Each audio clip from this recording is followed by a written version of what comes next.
आज उन बहुत सारे कम दिनों में से एक दिन था जब मैं सोच रही थी कि मैं घर पे रह के चिल करूँगी, अपने दिमाग को शांति दूँगी, सेल्फ केयर करूँगी और पीस में रहूँगी, बिल्कुल शांति से रहूँगी।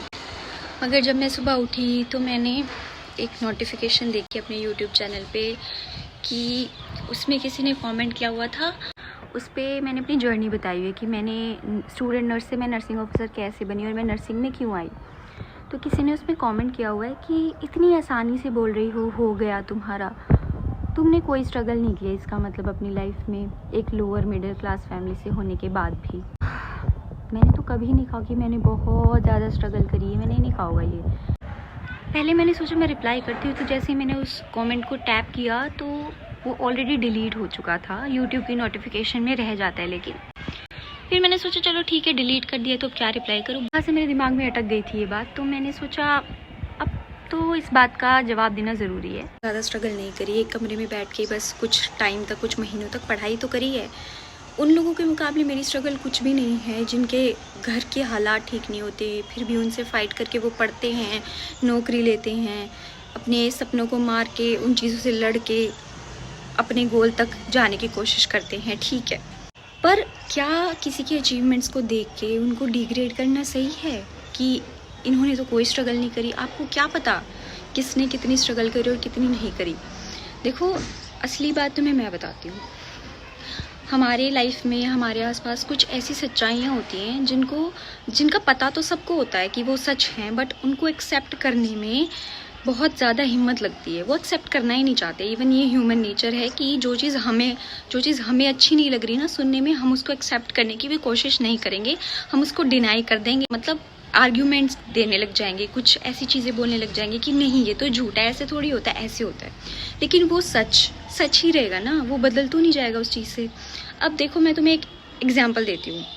हमारी कंट्री में नीट का एग्ज़ाम होता है, बहुत डिफ़िकल्ट होता है, कॉम्पिटिटिव एग्ज़ाम होता है।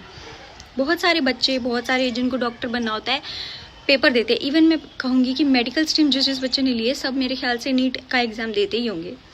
ठीक है, जिनको मिल जाती है कॉलेज, वो गवर्नमेंट कॉलेज में अच्छे से एडमिशन ले लेते हैं। जिनको नहीं मिलती, उनके पास पैसा होता है, तो वो बाहर चले जाते हैं MBBS करने के लिए। मोस्टली बच्चे जो ड्रॉप ले चुके होते हैं या उनके पास इतना पैसा नहीं होता कि वो बाहर जाके भी कर सकें, वो क्या करते हैं, वो BSc नर्सिंग में भी आ जाते हैं। नर्सिंग में बहुत सारे बच्चे आपको ऐसे मिल जाएंगे जिनका फर्स्ट गोल था, उनको करनी थी MBBS, बट वो क्यों आ गए? क्योंकि उनसे नीट का पेपर अच्छे से नहीं निकला, बाहर जाके MBBS करने का पैसा नहीं था, या फिर कोई भी चीज़, आ जाते हैं। ठीक है, काफ़ी सारे नए बच्चे इस साल भी, आप लोगों में से कई सारे होंगे जिनका गोल होगा MBBS करना, बट ठीक है, नहीं हुआ, आपने उसको सब्स्टिट्यूट कर दिया, अपने गोल को थोड़ा सा डाइवर्ट कर दिया ताकि आप अपनी लाइफ में सक्सेस पा सको। ऐसे ही क्या होता है, कुछ एग्ज़ाम्स हमें इंडिया में देने पड़ते हैं और कुछ एग्ज़ाम्स हमें फ़ॉरेन जाने के लिए देने पड़ते हैं, बट दोनों में जो मेन डिफरेंस होता है वो एक चीज़ का होता है। इंडिया में गवर्नमेंट जॉब पाने के लिए क्वालिफाइंग एग्ज़ाम्स नहीं होते, कॉम्पिटिटिव एग्ज़ाम्स होते हैं। बाहर जाने के लिए क्वालिफाइंग एग्ज़ाम्स होते हैं। इन दोनों में सबसे बड़ा डिफरेंस ये होता है कि जो क्वालिफाइंग एग्ज़ाम्स है ना, उसमें एक पर्टिकुलर स्टैंडर्ड होता है, एक पर्टिकुलर क्राइटेरिया सेट होता है, कितने नंबर आपके आ गए आपको वो चीज़ मिल जाएगी। ठीक है, कॉम्पिटिटिव एग्ज़ाम में ऐसा नहीं होता। कॉम्पिटिटिव एग्ज़ाम में आपको क्वालिफाई तो करना ही करना है, साथ में अपने साथ के जो कॉम्पिटिटर्स हैं ना, उनको आउट परफॉर्म करना पड़ता है, रैंक हासिल करनी पड़ती है।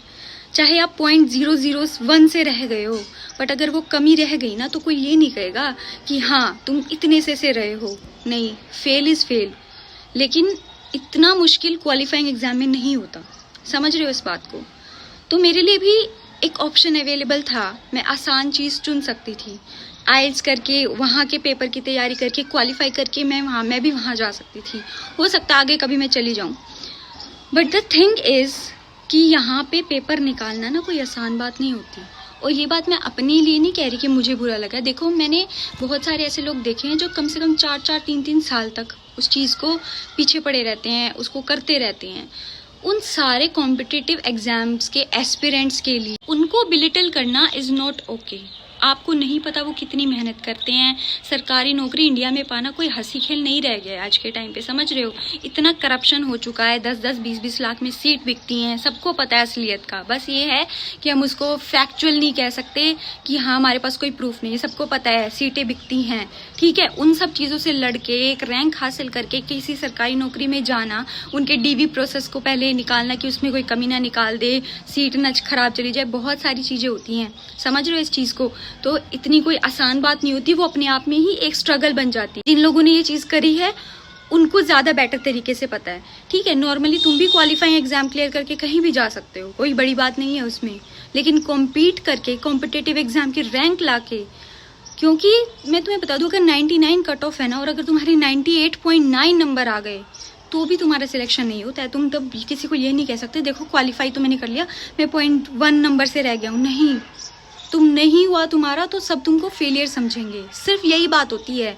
तो ये चीज़ कोई नहीं समझता, ये सिर्फ वो लोग समझ पाते हैं जिन्होंने उस चीज़ के लिए तैयारी करी होती है, कॉम्पीट करा होता है, उस चीज़ के पीछे वो भागे होते हैं, और कोई नहीं समझ सकता इस चीज़ को। मगर पता है प्रॉब्लम ये है कि आप कितना भी पॉजिटिव कंटेंट डाल लो, कितना कुछ अच्छा कर लो, कुछ लोग ऐसे होते हैं वेले दिमाग के, उनको उसमें सिर्फ नेगेटिव चीज़ ही दिखानी होती है। कई लोग मुझे कहते हैं सरकारी नौकरी को प्रमोट मत करो, बिजनेस को प्रमोट करो। अरे बिजनेस के लिए पैसा चाहिए, तो माँ बाप के पास इतना पैसा हो, तुम्हारे माँ बाप के पास इतना पैसा है कि हाँ अंधा पैसा है, तुम बिजनेस करो, हमारे पास तो जागीरें नहीं है भाई, नहीं होती। हमारे माँ बाप के पास इतना पैसा नहीं है कि उनका पैसा उड़ा सकें बिजनेस में।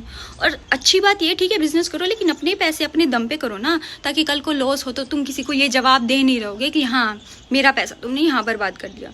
ठीक है, मेरा भी एम नहीं था सरकारी नौकरी पाना, मैंने क्यों की? क्योंकि मेरी माँ चाहती थी, मैं आसानी से जा सकती थी बाहर, फॉरेन कंट्री में जाओ, ठीक पैसा कमाओ, सरकारी नौकरी निकाली। आपको पता है ना इंडिया में माँ बाप की मेंटालिटी यही होती है, चाहे एक इंसान 20 लाख की जॉब भी कर रहा है ना, बट सरकारी नौकरी का कंपटीशन वो भी नहीं कर सकता।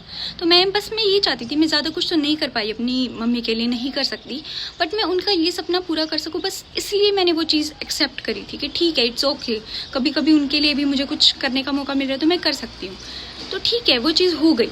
बट जब मैं किसी से ये सुनती हूँ तुमने ये गलत किया, तुमने वो गलत किया, नहीं मैंने कोई गलती नहीं करी है, बस अपनी माँ का एक सपना पूरा करा है, अपनी लाइफ को थोड़ा सा बेटर बनाने की कोशिश करी है। सही बताऊँ तो मुझे यहाँ कोई दिक्कत नहीं है, एवरीथिंग इज़ वेरी गुड, अच्छी खासी सैलरी मिल रही है, छुट्टियाँ मिल रही हैं, पीस ऑफ माइंड मिल रहा है, सबसे बड़ी बात, और मेरे घर में भी शांति है, मेरे घर वाले खुश हैं, और इससे ज़्यादा क्या चीज़ चाहिए होती है आपको? ठीक है आपके जो एम्स हैं उनको मैं भी पूरा कर सकती हूँ, अभी भी जो मैं करना चाहती हूँ, जहाँ मैं जाना चाहती हूँ वो मैं कर सकती हूँ, बट किसी को ये दिखाना, नीचा दिखाना कि तुम ऐसे हो, तुमने कुछ नहीं किया है, बिल्कुल ठीक बात नहीं है यार ये।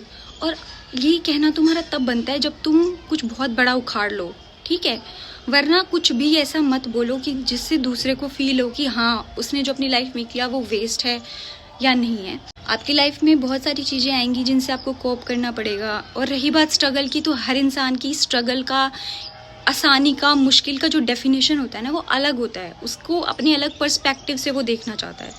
तो ठीक है जिसको जो चीज़ करनी है उसको करने दो, बट उसको ऐसा नहीं करना चाहिए यार, ऐसा मत किया करो, ठीक है। किसी कंपटीशन की तैयारी कर रहे हो ना तो बिल्कुल भी डिमोटिवेट मत होना, एक ना एक दिन ज़रूर हो जाएगा, अच्छा हो जाएगा। और मैं सही बता रही हूँ, किसी की सुनना, कहते रहने दो कि सरकारी नौकरी में कुछ नहीं, बहुत कुछ है। मैं तुम्हें बता रही हूँ सच में बहुत कुछ है, अगर तुम चाहते हो ना वाकई में अपनी ज़िंदगी में सुकून लाना, पीस लाना, सरकारी नौकरी तुम्हें सुकून ज़रूर दे देगी, ठीक है। वो एक अलग पर्सपेक्टिव है लोगों का कि सरकारी नौकरी में काम नहीं करते, वो तुम्हारे ऊपर डिपेंड है, तुम काम करते हो या नहीं करते हो।